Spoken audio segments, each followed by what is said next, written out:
পদ্মপুর রাধাপুর সার্বজনীন বাসন্তী পুজো কমিটির উদ্যোগে রক্তদান এবং স্বাস্থ্য শিবির।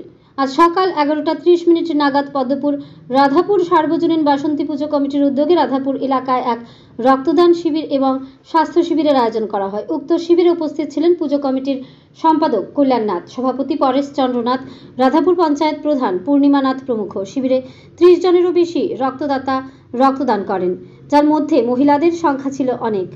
তাছাড়া উক্ত শিবিরে এক্স-রে করার সুবিধাও ছিল, যার ফলে এলাকার বয়স্ক লোকেদের ভিড় ছিল অনেক। পুজো কমিটির সভাপতি পরেশ চন্দ্রনাথ বিভিন্ন ক্লাব এবং সামাজিক সংস্থাগুলোকে সামাজিক কাজের সাথে সাথে যেন রক্তদান শিবিরে এগিয়ে আসেন এই আহ্বান রাখেন। ধর্মনগর থেকে নিজস্ব প্রতিনিধির রিপোর্ট। আর এই ধর্মনগর। দীর্ঘদিন আমরা অন্যান্য সামাজিক কাজ করেছি, এবারে যে রক্তদানটা, সেই রক্তদান শিবিরটা খুবই গুরুত্বপূর্ণ।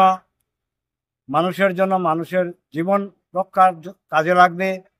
এক্ষেত্রে আমরা লক্ষ্য করছি বিভিন্ন সামাজিক সংস্থা বা ক্লাব ওই রকম বিভিন্ন বস্ত্র বিতরণ, বিভিন্ন প্রোগ্রামের মধ্য দিয়ে ওনাদের অনুষ্ঠান সূচি সেরে নেন।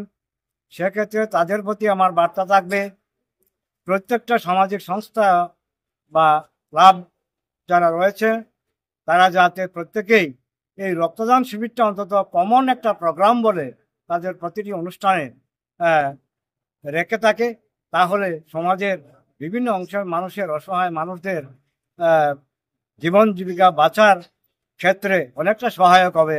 তাই তাদের প্রতি আমার এই বার্তা রইল, যাতে ক্লাব এবং সামাজিক সংস্থাগুলো এভাবে রক্তদান করে থাকে।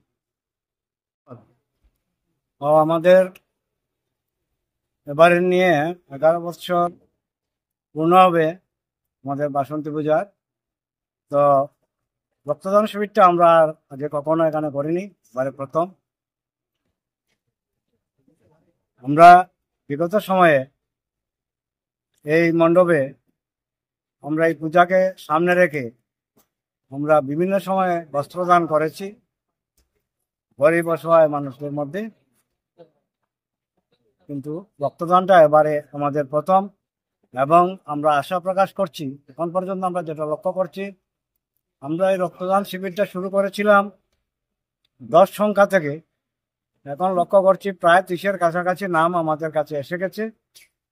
আমরা আশা রাখব মেডিকেল টিম যারা এসেছেন সকলের রক্তটা গ্রহণ করবেন এবং দুস্থ মানুষের যাতে সহায়ক হয়, সেটাই আমাদের কামনা পূজা কমিটির পক্ষ থেকে।